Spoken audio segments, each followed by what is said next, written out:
Madam Chair, so ibig sabihin wala po ni isa na dumating from the Office of the Vice President para sumagot ng mga tanong ng ating mga colleagues, Madam Chair. That is correct.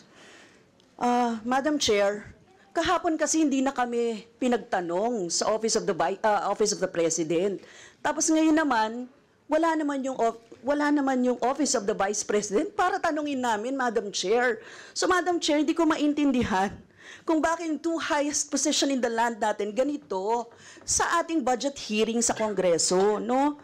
Madam Chair, isang insulto sa mamamayang Pilipino at sa mga kinatawan dito sa loob ng Kongreso na hinalal ng mamamayan. Ano?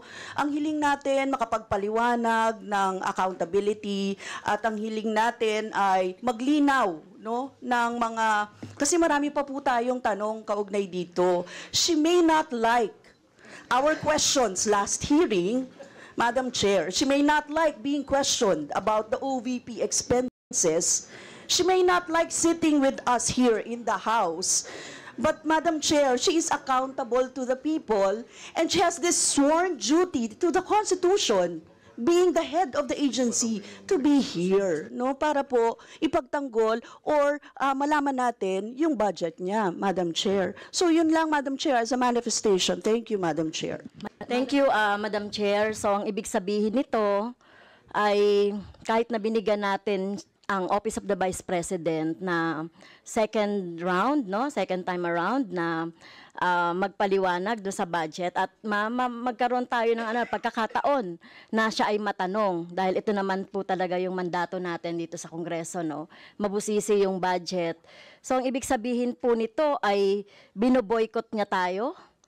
Pagboboykot ito, Madam Chair, dahil wala pang akong natatandaan na ahensya ng gobyerno o executive branch na binoykot ang Kongreso dito sa budget hearing and deliberation.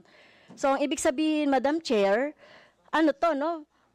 betrayal of her oath of office.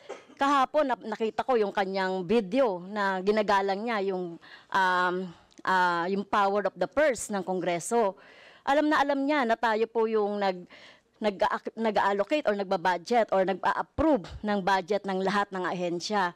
So dahil pinapaubaya niya na sa atin ito, na hindi niya man lang i-defend, kasi ang laki-laki nung, Madam Chair, yung budget for socio-economic program delivery, socio-economic projects and stakeholder, ang ibig sabihin ba niyan, inaabandona niya na yung pinaplano niya siguro na mga constituents niya, na bibigyan niya nitong mga programs na ito. So, Madam Chair, so, ang problema dito, no, talagang bratinela to the max, no, na ayaw na ngang matanong, no, umiiwas sa mga tanong, at eto pa, no, kapag gusto nating tanungin, hindi uma-attend doon sa no. Kaya talagang Madam Chair, siguro later on, kung ano yung later on na lang po, Madam Chair, yung aking magiging pasya, no, dito sa magiging budget at recommendation sa budget ng OBP. So, pasensya na po ang taong bayan, binoykot tayo ng Vice President.